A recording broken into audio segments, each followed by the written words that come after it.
আসসালামু আলাইকুম সবাইকে। আশা করি আপনারা সবাই অনেক ভালো আছেন। আমি আপনাদের দ্বারা অনেক ভালো আছি।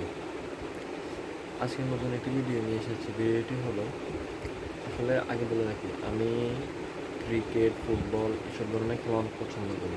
বাংলাদেশ ক্রিকেটটা অনেক বেশি পছন্দ করি, কারণ এটা আমাদের নিজের দেশ, আমাদের নিজের মাতৃভূমি। এই জন্য ক্রিকেটটা আমি অনেক বেশি পছন্দ করি।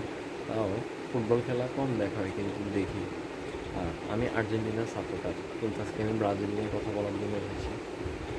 ব্রাজিল আগে অনেক ভালো একটা টিম ছিল, বর্তমানে ফর্মহীন হয়ে দুরবস্থা ব্রাজিল টিমের।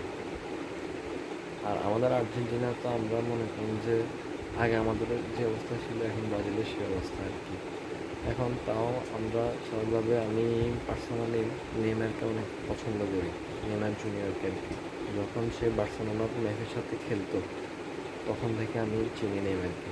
আমি প্রতিটা প্লেয়ারকে চেনার আগে মেসি আর নেইমারকে চিনতাম। বার্সেলোনায় খেলে, অনেক সেলিব্রিটি, তো ওই হিসাবে আমি আজকে বলতে আসছি। আর পাশাপাশি আমার ইন্টার পরীক্ষা, এইচএসসি পরীক্ষা চলতেছে, কালকে আমার সেকেন্ড নম্বর পরীক্ষার কারণে আমি ভিডিও এগুলো টাইম দিতে পারতেছি না। এটা হচ্ছে আমার নতুন ইউটিউব চ্যানেল। আমার আগে দুইটি ইউটিউব চ্যানেল ছিল, দুইটি ইউটিউব চ্যানেল নষ্ট হয়ে গিয়েছে রেস্ট্রিক্টেডের কারণে, একটা কপিরাইটের কারণে। অনেক চেষ্টা করছি, পাই নাই। একবার পাইছিলাম, আবার হয়নি, আবার রেস্ট্রিক্টেড খাইছে। এখন হিসেবে না, এত কথা না বাড়িয়ে আমি বলি, কালকে ব্রাজিলের খেলা 7টা বাজে। যদিও আমি আর্জেন্টিনা সাপোর্টার, তবুও আমি ব্রাজিলের জন্য শুভকামনা জানাই। চাই ব্রাজিল ম্যাচ জিতুক, নেইমারের জন্য হলেও ম্যাচটা জিতুক। জিতলে হয়তো সবারই ভালো লাগবে, ব্রাজিল ফ্যানরা একটু শান্তি পাবে।